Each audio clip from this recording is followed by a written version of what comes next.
राधे राधे। हरे कृष्ण।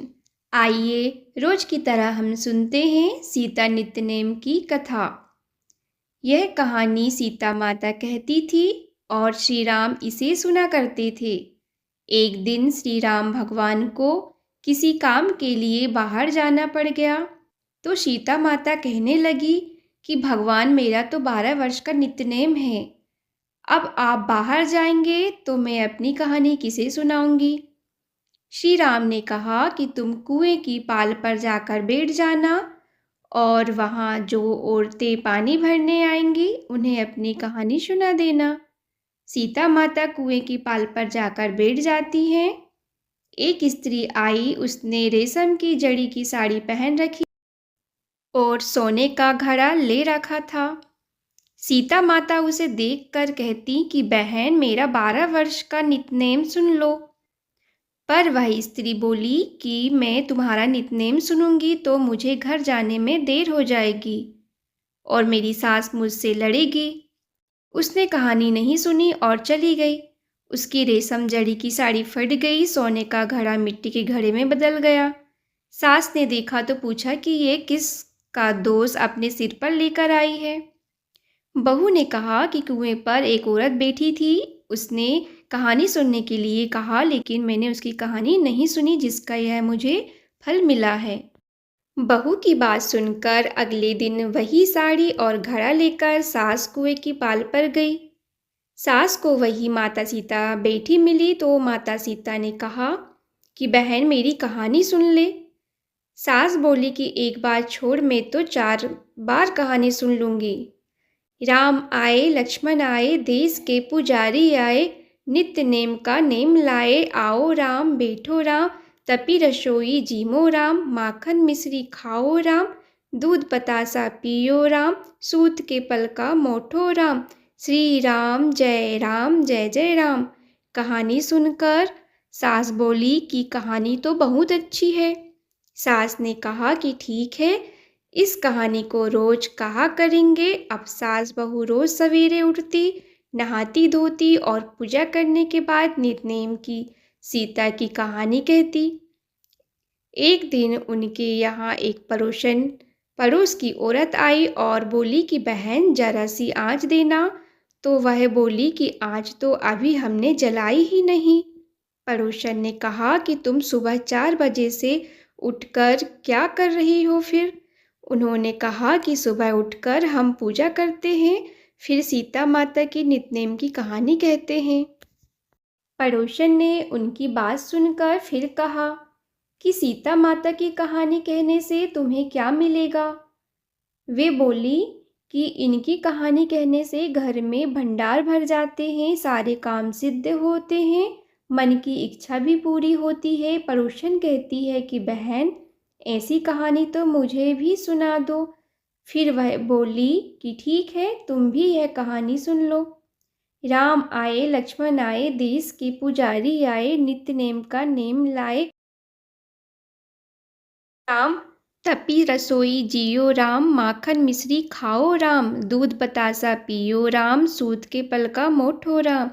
श्री राम जय जय राम। सारी कहानी सुनने के बाद पड़ोसन कहने लगी बहन कहानी तो मुझे बहुत अच्छी लगी। अब वह पड़ोसन भी नित्यनेम सीता माता की कहानी कहने लगी।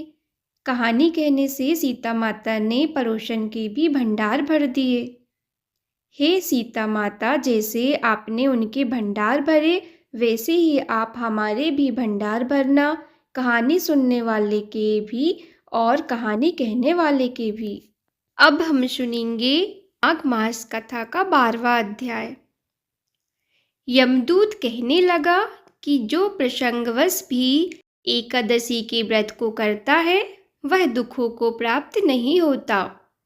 मास की दोनों एकादशी भगवान के दिन हैं। जब तक मनुष्य इन दिनों में व्रत नहीं करता उसके शरीर में पाप बने रहते हैं।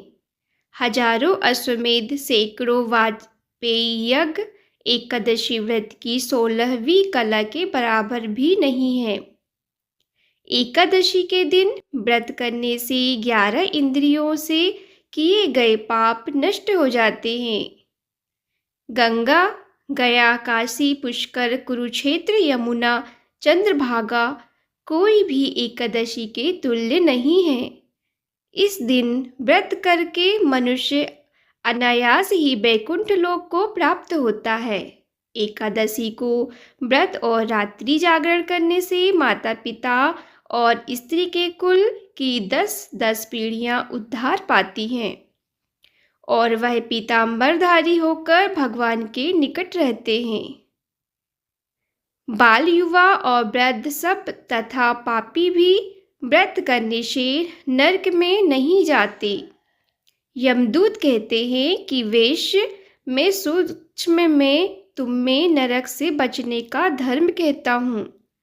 मन, कर्म और वचन से प्राणी मात्र का द्रोह न करना, इंद्रियों को वश में रखना, दान देना, भगवान की सेवा करना, नियम पूर्वक वर्णाश्रम धर्म का पालन करना, इन कर्मों के करने से मनुष्य नरक से बचा रहता है।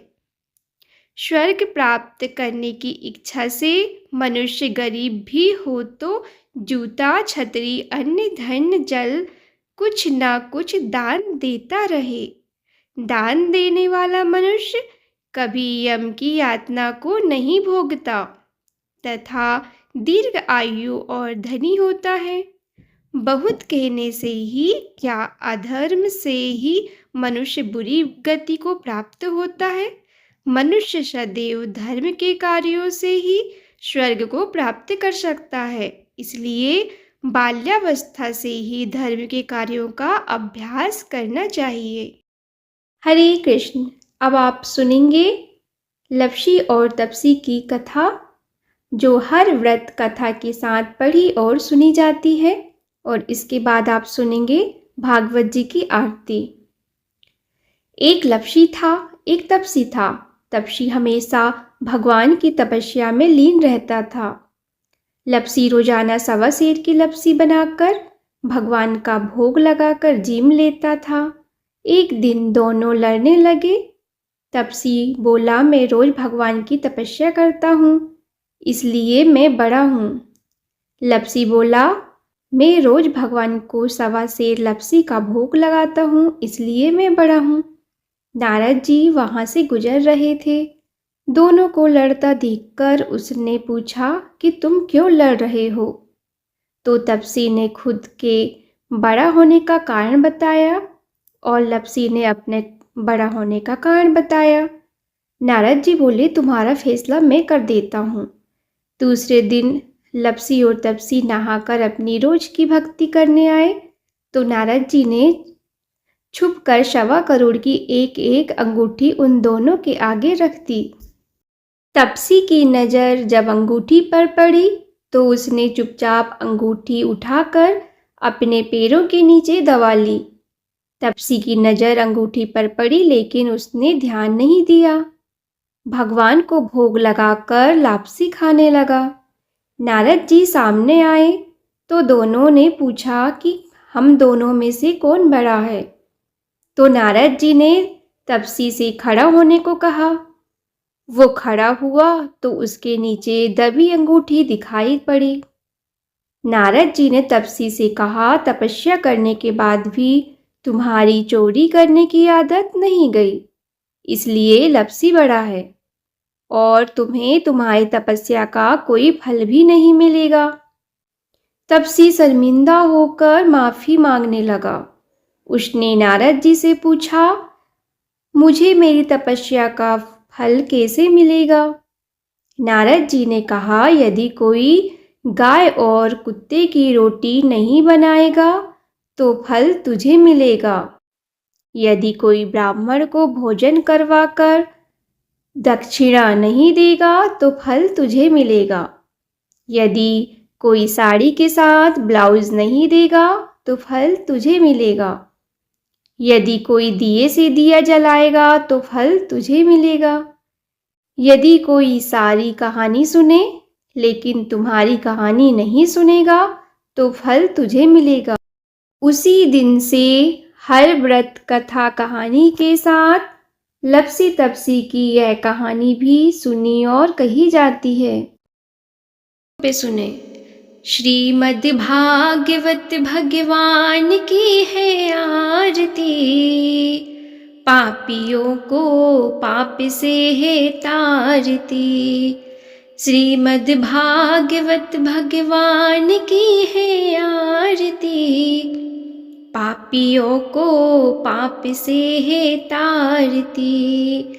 ये अमर ग्रंथ ये मुक्ति पंथ, ये पंचम वेद निराला, नव ज्योति जलाने वाला। ये पंचम वेद निराला, नव ज्योति जलाने वाला। हरि नाम यही हरि धाम यही, हरि नाम यही हरि धाम यही, यही जग मंगल की आरती। पापियों को पाप से है तारती।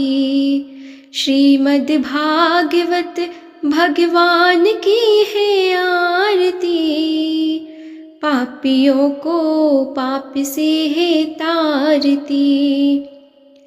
ये शांति गीत पावन पुनीत, पापों को मिटाने वाला, हरि तरस दिखाने वाला। पापों को मिटाने वाला, हरि दर्श दिखाने वाला। यह सुख करनी यह दुख हरिणी, यह सुख करनी यह दुख हरिणी। श्री मधुसूदन की आरती, पापियों को पाप से है तारती।